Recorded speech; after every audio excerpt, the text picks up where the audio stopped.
Dear students, I, Professor Bharti Karare, Lecturer Computer Department, NIT Polytechnic, welcomes you in this online practical session of C programming language. Today we will see practical number 23, implement structure in C. Practical outcomes. After watching this video, we will be able to create a structure date using C having members day, month, year and assign initial values to that structure. तो ये practical perform करने के बाद, ये video देखने के बाद हम C में स्ट्रक्चर डेट नाम का स्ट्रक्चर क्रिएट कर सकेंगे जिसके डेटा मेंबर्स रहेंगे डे, मंथ एंड ईयर। और ये प्रैक्टिकल परफॉर्म करने के बाद हमारी जो स्किल्स डेवलप हो रही है वो एल्गोरिदम एंड फ्लोचार्ट हमें बनाते आएगा, राइट। हम सिंपल सी प्रोग्राम लिख सकते हैं और सेव कर सकते हैं। हम टर्बो सी में प्रोग्राम को कंपाइल कर सकते हैं, डिबग कर सकते हैं, एग्जीक्यूट कर सकते हैं।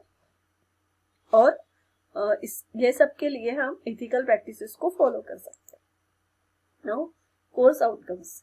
ये कोर्स आउटकम्स फुलफिल करने के लिए हमारा जो CO फुलफिल होता है एक्चुअली स्ट्रक्चर्स, यहाँ पे स्ट्रक्चर्स चाहिए। CO6 हमारा फुलफिल होता है कि use structures and structures use कर रहे हैं हम इसमें। और PO1 and 4 basic and discipline specific basic knowledge हमें ये प्रैक्टिकल के थ्रू मिल रहा है। और as a engineering tool, computer as a engineering tool हम यूज कर रहे हैं, उसको एक्चुअली हम परफॉर्म कर रहे हैं और एग्जीक्यूट कर रहे हैं और उसका जो आउटपुट आ रहा है उसे टेस्ट कर रहे हैं, इसलिए टेस्टिंग कर रहे हैं। Now practical significance. इसका प्रैक्टिकल सिग्निफिकेंस क्या है, इंपॉर्टेंस क्या है। Implement structures in C. तो C structure is collection of different data types which are grouped together under a single name and each element in C structure is called as member. तो C structure ये ऐसा है कि ऐसा data type है, यह collection of different data types, अलग अलग डेटा टाइप्स का कलेक्शन एक ही ग्रुप में आता है, एक वेरिएबल नेम के अंदर आता है, सिंगल नेम के अंदर आता है और उसे बोलते हैं हम स्ट्रक्चर। और जो उसमें अलग अलग डेटा टाइप्स हम यूज करते हैं उसे हम बोलते हैं members. If you want to access structure member in C, structure variable should be declared. हमें स्ट्रक्चर वेरिएबल डिक्लेयर करना पड़ता है अगर हमें उसका स्ट्रक्चर मेंबर को एक्सेस करना है। तो structure is used for storing a complicated data. Complicated data को स्टोर करने के लिए हम स्ट्रक्चर्स यूज करते हैं। Now what is structure? Structure is a user defined data type in C language which allows us to combine data of different data types. जैसे इसके पहले हमने एरे देखा था, लेकिन एरे का क्या बाइंडिंग था, क्या लिमिटेशन था कि उसमें एक ही टाइप का डेटा हम मतलब एक ही डेटा टाइप का वेरिएबल हम उसमें यूज करते थे। मतलब इंटीजर डेटा है तो सभी एरे में इंटीजर ही डेटा रहेगा। कैरेक्टर एरे है तो उसमें कैरेक्टर टाइप का ही डेटा रहेगा। लेकिन अगर हमें कोई स्टूडेंट्स की इंफॉर्मेशन कलेक्ट करना है, जैसे स्टूडेंट का नेम है, उसका रोल नंबर है, देन उसका एड्रेस है, अगर हर ईच में अगर उसका नेम है तो वो हमें कैरेक्टर डेटा टाइप लेना पड़ेगा, उसका रोल नंबर है तो हमें इंटीजर डेटा टाइप लेना पड़ेगा, अगर उसके मार्क्स है तो हमें फ्लोट डेटा टाइप लेना पड़ेगा। लेकिन एक ही स्टूडेंट की अगर इंफॉर्मेशन हमें ऐसे नंबर ऑफ स्टूडेंट्स की इंफॉर्मेशन अगर हमें स्टोर करना है तो एरे में it is not possible.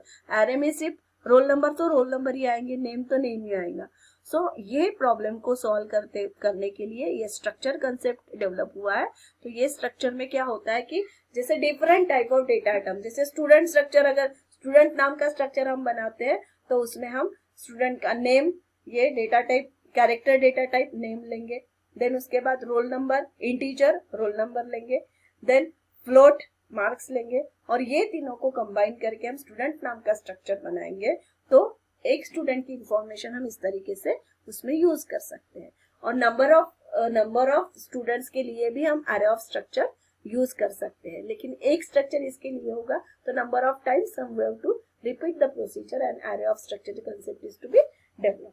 So array के लिमिटेशंस को ओवरकम करने के लिए स्ट्रक्चर कंसेप्ट डेवलप हुआ। तो इस तरीके से हम एक स्टूडेंट की पूरी कंप्लीट इंफॉर्मेशन एक ही सिंगल नेम के अंदर स्टोर कर सकते हैं। So that is called as structure. और जैसे इंटीजर रोल नंबर है, इंटीजर नेम है, उसे हम बोलते हैं मेंबर्स। जैसे यहाँ दिखा है स्ट्रक्चर, स्ट्रक्ट एम्प्लॉय, मतलब एम्प्लॉय नाम का स्ट्रक्चर हमने बनाया है। और ये struct is a keyword which is used to define a structure. Structure define करने के लिए हम ये स्ट्रक्ट कीवर्ड यूज करते हैं। जनरली मेन के ऊपर मेन और हैश इंक्लूड के नीचे हम स्ट्रक्चर को डिक्लेयर करते हैं, या फिर हम मेन में भी उसको मतलब मेन फंक्शन में भी हम स्ट्रक्चर डिफाइन कर सकते हैं, लेकिन जनरली हम वॉइड मेन के ऊपर ही डिक्लेयर करते हैं। Okay, so this is the, इसको बोलते हैं हम स्ट्रक्चर डिक्लेरेशन। ये हो गया हमारा स्ट्रक्चर डिक्लेरेशन। इसमें हमने एम्प्लॉय नाम का स्ट्रक्चर बनाया है, उसमें आईडी इंटीजर आईडी लिया उसके लिए, देन कैरेक्टर नेम लिया, उसका साइज हमने डिफाइन किया, और सैलरी फ्लोट ली। So these all are called as members. इनको हम बोलते हैं मेंबर्स ऑफ स्ट्रक्चर। और इस तरीके से ओपनिंग और क्लोजिंग करली ब्रैकेट में, this is opening and closing curly bracket के बीच में हमने ये डेटा मेंबर्स को डिफाइन किया और यहाँ सेमीकोलन दिया। सो that is the structure definition. इस तरीके से हम स्ट्रक्चर को डिफाइन करते हैं। उसका एग्जाम्पल अगर देखते हैं तो इस तरीके से हम string name, short, year, double, जो भी हम चाहिए हम उसमें डेटा स्टोर कर सकते हैं। So this is the main concept of structure. Now logic to create a structure date using having data members day, month and year. ये 3 डेटा मेंबर लेके हमें डेट नाम का स्ट्रक्चर बनाना है। तो स्ट्रक्ट डेट हमने बना, उसमें हमने इंटीजर डे लिया, कैरेक्टर मंथ लिया कि जैसे में सितंबर, अक्टूबर, नवंबर हम स्टोर कर सकते हैं, और इंटीजर ईयर लिया जिसमें हम उसकी वैल्यू डाल सकते हैं। सिंपल स्ट्रक्चर है, हम अलग अलग तरीके से उसको डिफाइन कर सकते हैं। And this is a structure variable D. अगर हमें इसमें से कोई भी वेरिएबल को, ये मेंबर को एक्सेस करना है, उसकी वैल्यू को रीड करना है, एक्सेस करना है ना, उसकी वैल्यू को अगर रीड करना है, उसमें वैल्यू स्टोर करना है, तो उसके लिए हमें ये स्ट्रक्चर वेरिएबल का होना जरूरी है। तो स्ट्रक्चर वेरिएबल हम कहाँ डिफाइन करते हैं, यहाँ क्लोजिंग करली ब्रैकेट हो गया, उसके बाद D and then semicolon. So this is called as structure variable. अगर जैसे प्रिंट डी डॉट डे, अगर स्कैनफ है तो यहाँ एम्परसैंड डी डॉट डे, इस तरीके से हम इसकी वैल्यू को एक्सेस कर सकते हैं। This is the dot operator which is use to access the structure variable. ये डॉट ऑपरेटर यूज करते हैं हम उसकी वैल्यू को, मेंबर्स को एक्सेस करने के लिए। मेंबर को एक्सेस करने के लिए हम जो structure variable dot member name, okay, इस तरीके का हम एक लॉजिक यूज करते हैं। यहाँ लिखा है member of structure is access structure variable dot structure name. इस तरीके से हम उसको मतलब कॉल कर सकते हैं, इस तरीके से हम उसको यूज कर सकते हैं डेटा मेंबर यूज करके।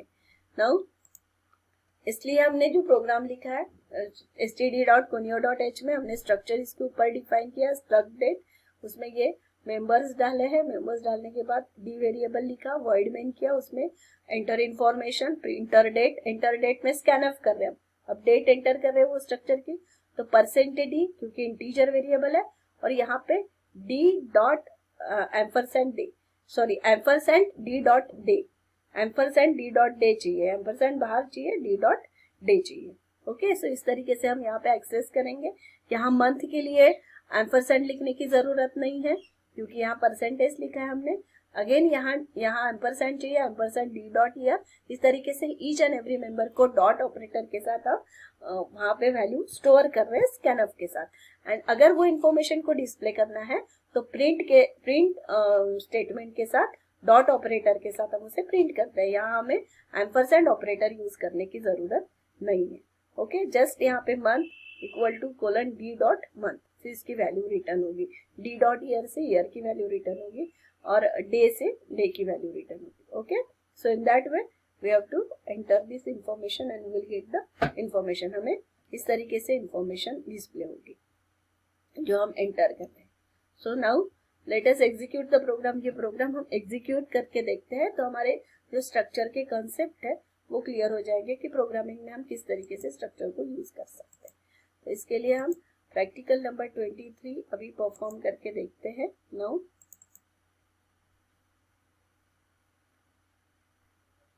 सी में जाते हैं, टर्बो सी में जाके प्रैक्टिकल नंबर 23 को परफॉर्म करके देखेंगे। इसको हम क्लोज करेंगे। ओके, ओपन करते हैं प्रैक्टिकल नंबर 23। यहाँ CPR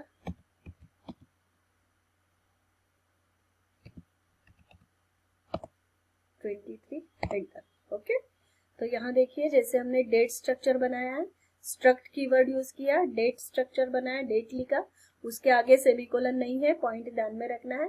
देन ये ओपनिंग और क्लोजिंग करली ब्रैकेट जो इंक्लूड हैश इंक्लूड के नीचे और वर्ड मेन के ऊपर हमने स्ट्रक्चर को डिक्लेयर किया है, स्ट्रक्चर को स्ट्रक्चर डिक्लेयर किया। देन इंटीजर डे सेमीकोलन हर एक मेंबर के बाद दिया है। यहाँ मंथ हम कैरेक्टर दे रहे हैं इसलिए इसका साइज हमने डिफाइन किया। Integer year and this is d is the अपना structure variable, so you can take any variable here as a structure variable and closing curly bracket के बाद स्ट्रक्चर वेरिएबल लेके हमने सेमीकोलन लेके उसको फिनिश किया। नाउ वॉइड मेन में हमने स्क्रीन क्लियर करने के बाद इंफॉर्मेशन को एंटर किया है। अभी स्ट्रक्चर एलिमेंट की वैल्यू हम स्टोर कर रहे हैं ईच एंड एवरी वेरिएबल की। सो एंटर डे मैसेज लिया हमने, स्कैनअप से हम वैल्यू दे रहे हैं एम्परसैंड डी डॉट डे। मैं वहां बोल रही थी वहां गलत हो गया था, यहाँ देखिए D ampersand D dot day से वैल्यू हमने डे की वैल्यू स्टोर की। देन हमने डी नाम का ये जो स्ट्रक्चर वेरिएबल है, सो डी नाम से हम उसे कॉल करते हैं स्ट्रक्चर को, स्ट्रक्चर डेट को। सो डी स्ट्रक्चर में से हमारा मंथ जो वेरिएबल है उसकी वैल्यू हमने स्टोर की। देन उसके बाद डी स्ट्रक्चर में से ईयर की वैल्यू हमने स्टोर की। यहाँ हमने एम्परसेंड नहीं दिया क्योंकि this is we have to store here string value, percentage specifier हमने यूज किया। So in that way display information के लिए भी हमने डे मंथ जो इन्फॉर्मेशन हमने स्टोर की उसको डिस्प्ले करना है। तभी स्कैनअप के थ्रू हमने एम्परसेंड डी डॉट डे किया, तो यहाँ हमें प्रिंट के लिए एम्परसेंड साइन नहीं यूज करना है लेकिन डॉट ऑपरेटर यूज करना है। डी डॉट डे से डेट एक्सेस हो रही है, डी डॉट मंथ से मंथ एक्सेस हो रहा है और डी डॉट ईयर से प्रिंट ईयर एक्सेस हो रहा है। So in that way we have to print the values of the structure member और नीचे get ch and close. So now we have to run this program. Compile करते हैं, 0 error आ रहा है, फिर हम इसे रन करते हैं। Okay, so enter day, day डालते हैं। Suppose day is 5, 5th day. Then month, month is suppose हम डालते हैं मार्च। ओके, देन उसके बाद ईयर डालते हैं 1996 एंड एंटर करते हैं। सो डिस्प्ले इंफॉर्मेशन में देखिए डे 5 मंथ मार्च जो हमने डेटा इसमें डाला था वो डेटा जैसे कि वैसे इस फॉर्मेट में डिस्प्ले हुआ। हमें जिस तरीके से डिस्प्ले करना है हम उस तरीके से उसे डिस्प्ले कर सकते हैं। So this is all about the structure. Structure से हमें अलग अलग टाइप का मतलब फ्लोट, इंटीजर एंड कैरेक्टर, ये तीनों डेटा टाइप्स हम एक ही इसमें ले सकते हैं। अब देखो डिबगिंग का थोड़ा सा अगर बाकी है हम समझना है तो हम यहाँ पे डिबग करके देखते हैं। जैसे अगर यहाँ स्ट्रक्चर का एस कैपिटल हो गया, सपोज एस हमने कैपिटल लिखा है यहाँ पे, और अगर हम ये प्रोग्राम को कंपाइल करते हैं तो देखिए क्या होता है। There are 2 errors. क्या बोलता है, डिक्लेरेशन सिंटेक्स एरर है और अनडिफाइंड सिंबल डी है, क्योंकि वो अगर यहाँ पे हम स्ट्रक्ट कैपिटल लिखते हैं तो this is not the keyword of C का कीवर्ड नहीं है वो, इसलिए वो स्ट्रक्ट दूसरा ही कुछ समझता है, वो स्ट्रक्चर उसको डिफाइन नहीं होता है, उसकी वजह से वो स्ट्रक्चर वेरिएबल है बोल के उसे कंसिडर ही नहीं करता है। Okay, so in that way there are the errors, we have to debug it. अब इसे डिबग करने के लिए हम क्या करेंगे, यहाँ एंटर करते हैं और यहाँ जाके करेक्शंस करेंगे। यहाँ करेक्शन करते हैं, एस स्मॉल में करते हैं और फिर से जाके हम इसको कंपाइल करते हैं। तो देखिए नाउ एरर सॉल्व, मतलब एक एस कैपिटल एस की वजह से वहां पे 2 एरर्स आ रहे थे। So have to solve that. Run करते हैं, अगेन हम यहाँ पे इंफॉर्मेशन देंगे 6, यहाँ पे दे रहे मंथ अप्रैल, देन उसके बाद ईयर दे रहे 2016। Okay, in that way we have to display the date structure. तो अलग अलग आइटम्स उसमें हम डाल सकते हैं। अभी ये एक ही डेट का इंफॉर्मेशन आ गया। Suppose we want to store multiple data, तो उसके लिए हमें एरे ऑफ स्ट्रक्चर्स यूज करना है जो हम एक्सपेरिमेंट नंबर 24 में यूज करेंगे। So here we have to stop the close all करने से हमारा ये जो है पूरे प्रोग्राम्स जो ओपन है वो क्लोज हो जाते हैं। देन उसके बाद फाइल से यहाँ से बाहर निकलने के लिए हम क्विट करते हैं, यहाँ से बाहर निकल जाएंगे। Now let us stop and experiment number 23